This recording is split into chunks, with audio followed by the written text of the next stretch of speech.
দোলের পুরো ব্লগটা, দোলের পুজোর পুরো ব্লগটা একবারে আপলোড করা সম্ভব নয়, তো আমি দুটো পার্টে করবো। একটা পার্ট থাকবে পুজো অ্যান্ড ওভারঅল, আরেকটা পার্ট থাকবে পুরোটাই রান্নার উপরে। তো এই পার্টটা হলো পুরোটা রান্নার উপরে, যে কী কী রান্না করেছি, কীভাবে করেছি সেই রান্নাগুলোর উপরে এই ব্লগটা থাকছে। দেখো কেমন লাগলো জানিও। আলুর দমের জন্য আলু, টমেটো, আদা বাটা, তারপর জিরের গুঁড়ো ভিজিয়ে রেখেছি, নারকেল কুচি, মটরশুঁটি, শাক কেটে রেখেছি, কাজু কিশমিশ ভিজিয়ে রেখেছি। এদিকে বাদামগুলো আমি ভেজে নিচ্ছি, বাদামটা গুঁড়ো করে আলুর দমে দেবো বলে। পটল ভাজা হচ্ছে। আর এদিকে সব সবজিগুলোকে কেটে নুন, হলুদ, চিনি দিয়ে রেখে দিয়েছিলাম। খিচুড়িতে দেওয়ার জন্য জিরে, ধনে, কালো জিরে, লঙ্কা, তেজপাতা এগুলোকে ভেজে নিয়েছি ভালো করে। পরে এগুলোকে গুঁড়ো করে নিয়েছিলাম। দেখো পুরো বেগুনি মনে হচ্ছে, কিন্তু এটা বেগুনি নয়, এটা হলো কুমড়ো ভাজা। কুমড়ো ভাজাটা পুরো ফুলে বেগুনির মতন হয়ে উঠেছে। খালি কলায় অল্প আজে অনেকক্ষণ ধরে ভেজে নিতে হচ্ছিলো, তাহলে গুঁড়ো করতে অসুবিধা হতো। এবার দেখো বেগুনগুলো আমি এরকম লম্বা লম্বা করে কেটেছিলাম, বোটা সমেত কেটেছিলাম। তেলে দিয়ে ভেজে নিচ্ছি সমস্ত বেগুন কটা। আমরা সামান্যই আয়োজন করেছিলাম আমাদের সাধ্য মতো, তাই অল্প।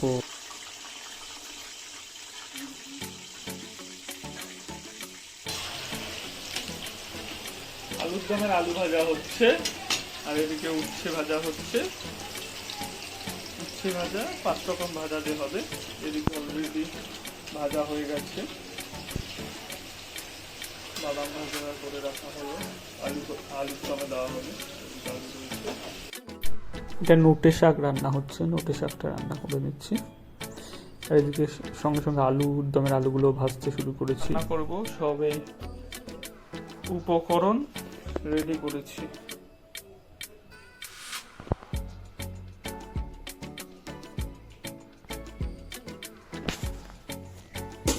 আলু ভাজা হয়ে গেছে। কড়াইতে তেল গরম করে জিরে, শুকনো লঙ্কা, তেজপাতা ফোড়ন দিয়ে আদা বেটে রাখা বা থেচে রাখা যে আদাগুলো ছিল সেগুলো দিয়ে নিলাম।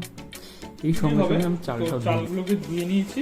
ধুয়ে একটু জলটাকে ঝরিয়ে নেব, কাপড়ে বা কিছুটার মধ্যে দিয়ে জলটাকে ঝরিয়ে নেব, শুকিয়ে নেব, তারপর এটা ভাজতে হবে। মশলা কষা হয়ে আসলে ভেজে রাখা আলুগুলো আমি দিয়ে কষাতে রাখলাম। পাশে আমি গরম জলও করে রেখেছিলাম, যাতে গরম জলটা দিয়ে দিতে পারি, তাহলে তাড়াতাড়ি হয়ে যাবে। এই সব ভেজে রাখা আলুগুলো একসঙ্গে দিয়ে খানিকক্ষণ কষিয়ে নেব ভালো করে। খানিকক্ষণ কষিয়ে নেওয়ার পর খানিকক্ষণ কষাতে হবে। একটু টেনে আসলে, যেটুকু জল আছে, সামান্য জল ছিল, কষিয়ে নিয়ে আমি আগে থেকে গরম জল করে রেখেছিলাম, সেই গরম জলগুলো দিয়ে দেবো। পরে এটাকে ভালো করে কষিয়ে নিতে হবে। যে জলটা দেখছেন, গরম জল দিয়ে দিয়েছি। এবং এই বাদাম যে গুঁড়ো করে রেখেছিলাম, সেই বাদামগুলো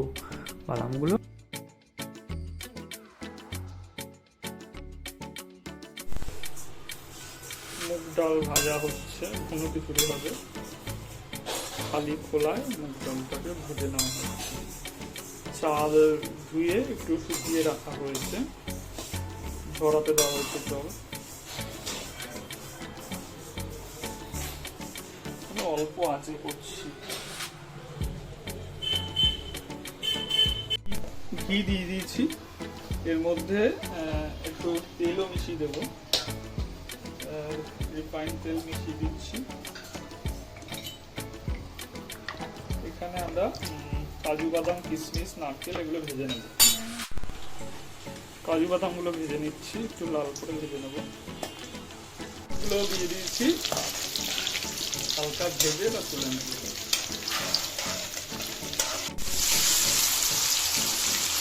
নারকেল কুচিগুলো ভেজে নিলাম। আমি গামলা বসিয়ে দিয়েছি, এখানে চালটা ভেজে নেব। গোটা গরম মশলা, আদা বাটা, জিরে বাটা, তেজপাতা দিয়ে মশলাটাকে ভালো করে ভেজে নিচ্ছি। গন্ধ যাতে না আসে, আদার গন্ধ আসলে বাজে লাগবে খেতে। তো ভালো করে ভেজে নিয়ে এর মধ্যে চালগুলো দিয়ে দেবো, চাল দিয়ে ভাজা হবে। মশলার সঙ্গে যত আপনি চালটা ভালো করে ভাজবেন তত এটা ঝুরঝুরে হবে।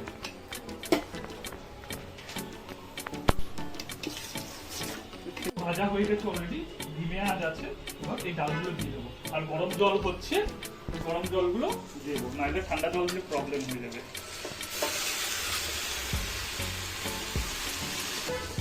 এখনো নুন দিইনি, নুনটা পরে দেবো। এখনো নুন দিইনি, নুনটা পরে দেবো।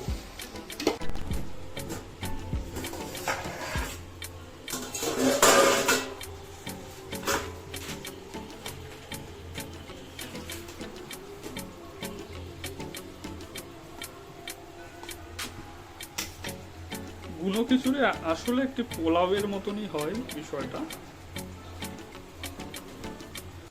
আমাদের হয়ে গেছে, এবার এটাকে খানিকক্ষণ রেস্টে রাখবো।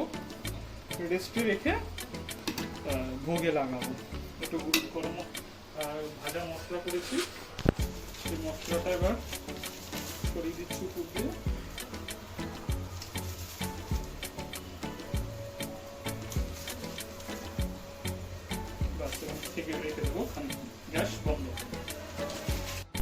এইবার সুন্দর করে যা যা রান্না করেছি দিয়ে ঠাকুরের জন্য ভোগ সাজানো হচ্ছে।